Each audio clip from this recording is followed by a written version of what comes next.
Sind Verteidigungsdebuffs in Flyleaf Universe im PvE komplett nutzlos? Das ist die heutige Frage. Wir testen wieder was. Und zwar wollen wir einfach die Veränderungen angucken, wenn man einen Verteidigungsbuff, Debuff, wie zum Beispiel Lightning Ball einsetzt, also erhöhte Verteidigung minus auf einen Gegner, wie viel Unterschied das tatsächlich macht. Und dafür haben wir wieder unseren Blade hier, der so ein bisschen einfach Schaden macht, und die Veränderung, das ist natürlich die Annahme, sollte ja immer gleich sein. Das heißt, wir haben jetzt hier ganz niedrige Werte wieder, der haut hier einfach mit einer Rodney X drauf, sonst hat er aber alles ausgerüstet, also ich meine 5600, das ist gar nicht mal so wenig ohne Crit. Der wird hier einfach draufhauen und ich aktiviere jetzt, oder ich nutze jetzt Lightning Ball, 20% Wahrscheinlichkeit, dass man die erhöhte Verteidigung, also dass man die Verteidigung verringert im Endeffekt. Die Darstellung ist immer so ein bisschen komisch mit dem erhöht, aber dann minus. Also es ist ein 10% Verteidigungs-Debuff.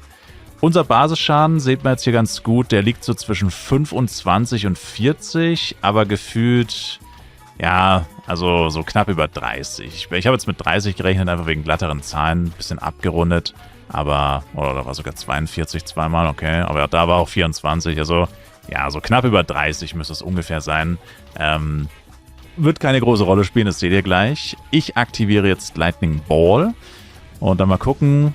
Vorhin musste ich es fast 20 Mal machen, jetzt hat es funktioniert und jetzt ist der Schaden 5677, 85, 90, 72, 81, 84, 92, 92, 77. Hier habe ich jetzt damit 80 gerechnet, also auch im Endeffekt genau wie bei dem 30er. Es ist effektiv wahrscheinlich eher so 82 oder so und jetzt ist es wieder bei 25 bis 40 oder 24 bis 42, was auch immer. Und ja, das heißt, wir kriegen so ungefähr 50 Schaden, kann man eigentlich ganz gut sagen, denke ich. Also ich denke, das ist hier wirklich so die realistische Beobachtung. Und was bedeutet das?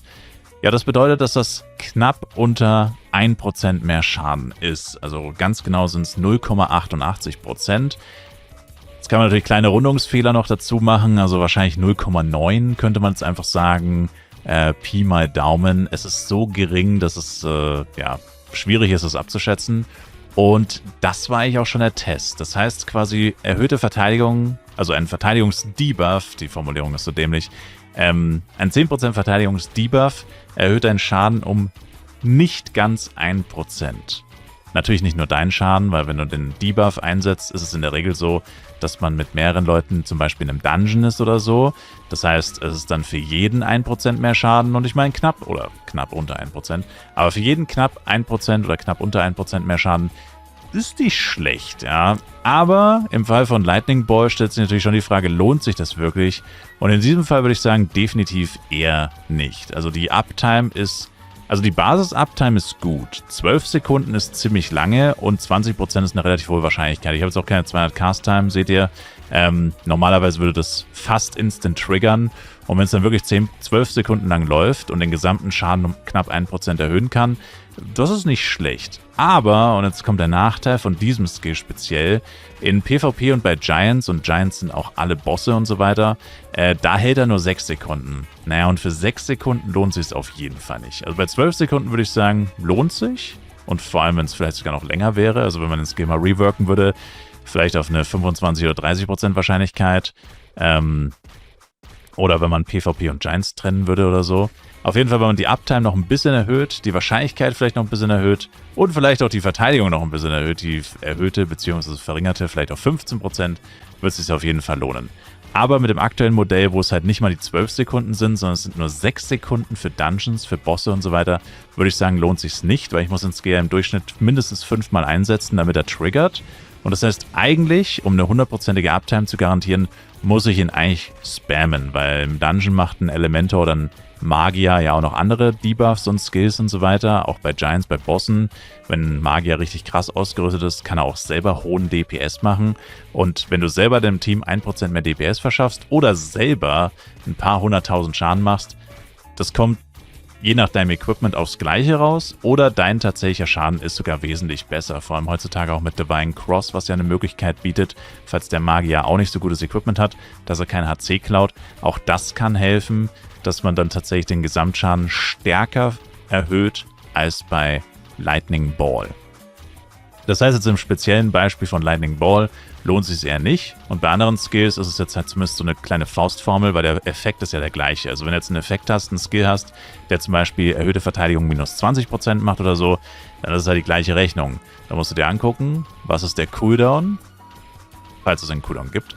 Was ist die Abklingzeit, was ist die Base-Time? Wie lange hält der Skill? Also nicht die Abklingzeit, sondern wie lange hält der Skill? Die Uptime sozusagen. Was ist die Wahrscheinlichkeit? Was ist die Höhe des Effekts? Und was könntest du stattdessen machen? Das sind so die Fragen, die man sich bei sowas stellen muss.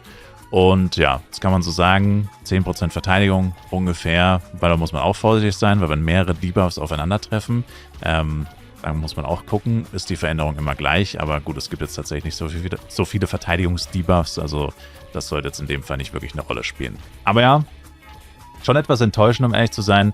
Ich habe den Skill tatsächlich vor ein paar Jahren auch immer aktiv benutzt. Beim FEC 1, glaube ich, habe ich ihn auch immer gespammt. Aber gut, es war FEC 1, da war Maximallevel 140, wenn mich nicht alles täuscht. Das ist so lange her, da konnte man auch wirklich nicht viel anderes machen, muss man ehrlich sagen. Heutzutage als Arcanist und so weiter oder auch als Mentalist, wo man, wie gesagt, selber schon extrem guten Schaden machen kann, ist dieser Skill auf jeden Fall überholt. Und wie gesagt, ich wäre aber offen für einen Rework, weil er ist er ist schlecht in der aktuellen Form, aber die Basis ist eigentlich ziemlich gut. Man müsste ihn halt nur auf das aktuelle Gameplay anpassen. Ich meine, der Skill ist im Low-Level komplett irrelevant, brauchen wir nicht drüber reden. Vor allem dieser zusätzliche Effekt ist im Low-Level irrelevant. Also komplett irrelevant, muss man wirklich sagen. Und man könnte ihn aber wieder relevanter machen. Wahrscheinlichkeit erhöhen, Uptime erhöhen, Schaden ist gleich, weil wenn es ein Debuff-Skill ist, ich meine, das passt natürlich. Und vielleicht den Effekt noch ein bisschen erhöhen, dann könnte man ihn auf jeden Fall wieder ein bisschen relevanter machen. Also ich sage mal so, er müsste bei Bossen und Giants Minimum 10 Sekunden laufen, eher mehr.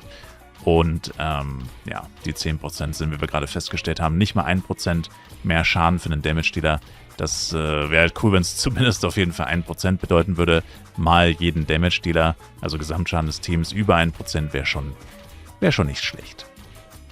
Aber ja, das war der heutige Test. Deutlich simpler als der letzte Test. Genau, das war die heutige Erkenntnis. Hoffentlich habt ihr was gelernt.